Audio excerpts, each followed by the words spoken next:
Hey guys, welcome back to my channel. For this tutorial, I'm going to show you how I made this Gears and Wheels 2D sculpted motorcycle cake. This one was really fun to do, and I also included a concrete buttercream technique. So let's get right to it. So first of all, we need to get our cake covered in buttercream.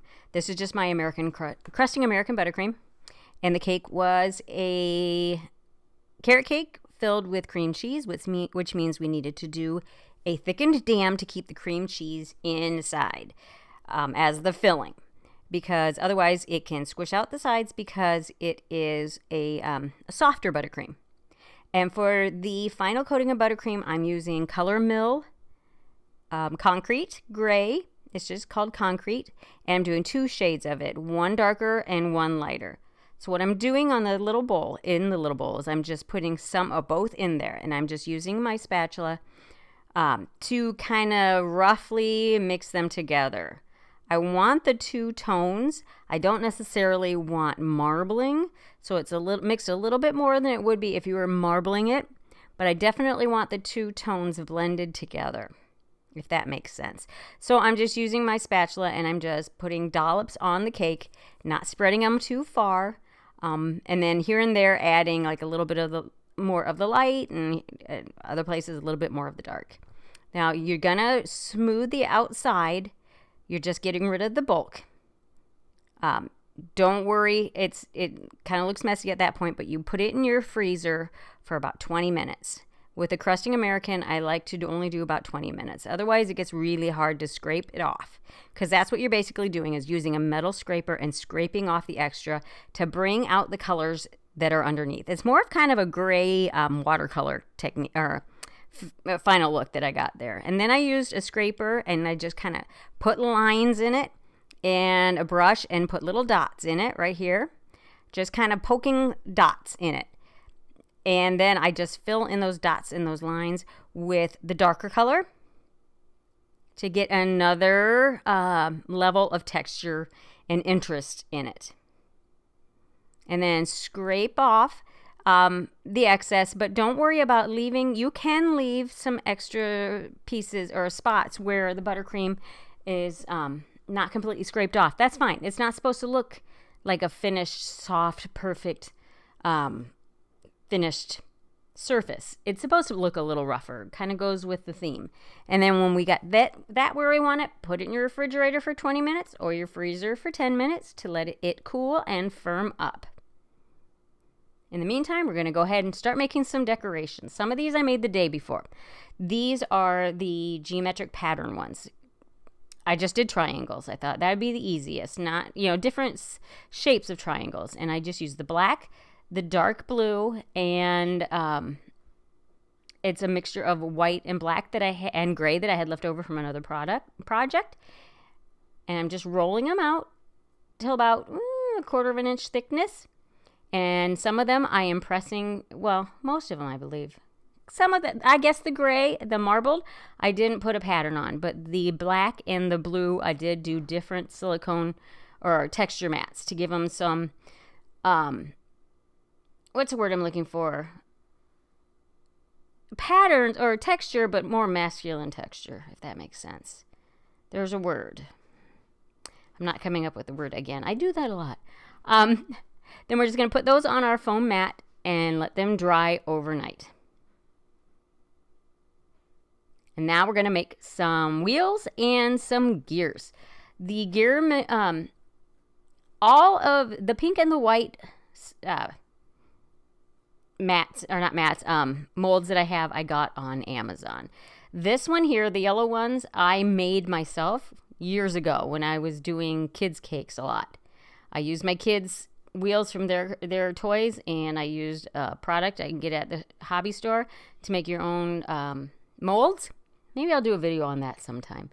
But I'll have to try to find links to things similar. Etsy's a good place to find those. Things like that, because they're handmade. I did kind of look, because I had to replace one. The smaller one broke while I was using it. I did have to replace that, and I looked, and I had a hard time finding silicone molds like the ones I had made. I did find some plastic ones, but I'll try to link down in the video description something similar.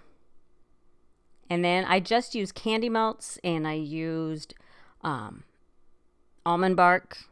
You can use regular chocolate, whatever you want to use, into the molds. And I just used a piping bag to pipe the chocolate. I'm just going to call it all chocolate. I know it's not all chocolate, but anyway, it's easier. I just piped it with a piping bag. I just find that easier because you can kind of control a little bit of the air bubbling situation. If you hold your piping bag, here I'm doing it, if you hold it down towards the bottom and raise it as you're filling it in there, or on some of them, we kind of go around the pattern closer to the mold and then kind of bring your bag up. You're eliminating some of the air bubbles, but don't hesitate to go back and tap out those extra air bubbles. And you can let those dry at room temperature in the refrigerator, in the freezer, whatever works for you. Now, I just used my torch because I need to put some of these on supports because they need to stick up and I don't want them to fall over. So I'm just using floral wire, heated. You insert it into the bottom of your fondant and it melds right to it. And I did use some CNC Tylose powder in those geometric shapes. Set those aside, and for these I'm using 3 different colors: silver, bronze, and gold. And I just used my airbrush to do that. And now I'm adding a little bit of black petal dust to just kind of give it a little bit of a rougher look, so it's not so clean and crisp and perfect. Again, goes with the concrete and the whole theme. Now I'm just adding a little bit of black airbrush color to the bottom and the top edges of the cake. I would have preferred to put some fondant on to cover the board, like a gray, the same gray, or a black. But it's for an order at work, and that's not my call. I just feel like it's a little bit more finished when you do put fondant on the board. But that's just a personal preference. And like I said, it wasn't my call. So then I'm just using some more of that silver, luster dust, and Everclear, the same silver I used earlier. And I'm using a toothbrush I've used only for splatter. I wanted the finer mist, and then I did go back in with a brush also. It's actually a hair coloring brush, but any kind of like a fan brush, something like that would work. And then kind of throw it at the cake. I think I'm going to do that in a second here. Yep, just kind of throw it at it because I wanted some like longer lines, more obvious strips of dots. And I just wanted all kinds of silver on this, but not an overall covering of silver. I was going for all kinds of different textures and patterns. But everything needed to coincide at the same time. And now we need to make our wheel, well, basically our motorcycle that's going to come out the front of the cake. I just rolled the fondant in a disc about, I would say, a little shy of a half an inch thick, between a quarter of an inch and half an inch thick. I'm just using my scraper to mark the spoke lines in there. I don't have a mold for that particular kind of a wheel. It's a very specific kind of wheel. So I'm going for the idea of it. And I did that on both sides, and then just cut it with my circle cutter. And then, okay, there's the other side. Because you're going to see both sides of it on the cake. So you need to make sure you get both sides done. Now I don't have a tread mat for this, so I'm using just a knit mat that I have, a knit silicone mat, because when you cut it down, it has the pattern of the tread. So perfect. We're just going to do that. Cut it down to size, add some water on the back, and just rolled my wheel right over it and cut off the excess. And then just kind of used my fingers to kind of meld the two together a little bit so they don't like too much like two separate things. Gonna let that set up for a little bit and make the handlebars. I'm just using floral wire as my structure. This is one of those things to make sure you communicate to your customer take this off before you eat it or before you serve it, because this has wire in it, but it needs the wire for the support. So I just bent it into the shape of the handlebars. I cut out a strip of fondant. I added a little bit of water to it, and I'm just kind of working with it to get it wrapped around the wire. This can be a little finicky and time consuming and a little maddening, to be honest. But I find that if you don't add Tylose powder to this fondant here and you work with it, get it pretty good. Doesn't have to be perfect, but set it aside, let it firm up for a little bit, maybe 10 minutes. Go back to it and kind of smooth it down. You get a better look. Now I just cut off the extra of that wheel. I would say about a third of it. And I cut 2 discs of circular discs of fondant to be kind of the center of the spokes. Added those with a little bit of water. And then I'm doing the other details for the handlebars. I don't know what all these parts are called, so you'll have to excuse me. I'm just, I don't know. I don't know motorcycles.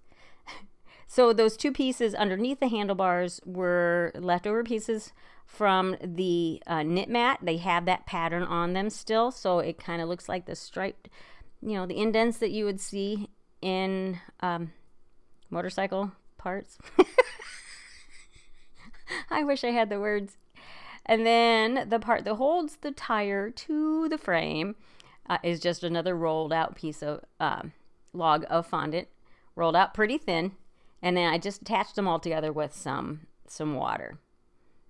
And then I just decided I needed something added to, some more support added to the handlebars to stick into the cake to hold them up. So I just wrapped another piece of floral wire around it in the center. Kind of cut it first and then wrapped it around. And then I added a skewer and wrapped the whole thing in floral tape. Now we're going to paint the parts silver that need to be silver, let them dry. And then I just added everything with some buttercream. Yeah, I did stick the handlebars in there with the wire, but it still wanted to go back a little bit. So I did go back and I added some buttercream behind the handlebars. But I put some toothpicks in that wheel, 2 toothpicks to get those to stick into the cake, so you don't have to worry about that falling off. I rolled a little bit of paper towel, stuck it behind the handlebars to hold them in place while it dried. And then I'm just adding all of our parts with some buttercream. I'm putting these in at different angles. The taller ones that are standing up have, the bigger ones have the wire in them. The smaller ones didn't need it so much. But I like to put the bigger one kind of in first with the wire, and then if you have ones in front of it or behind it that don't have wire, that need a little support, you can kind of stick them to the main support with some buttercream, and it will support the other ones also.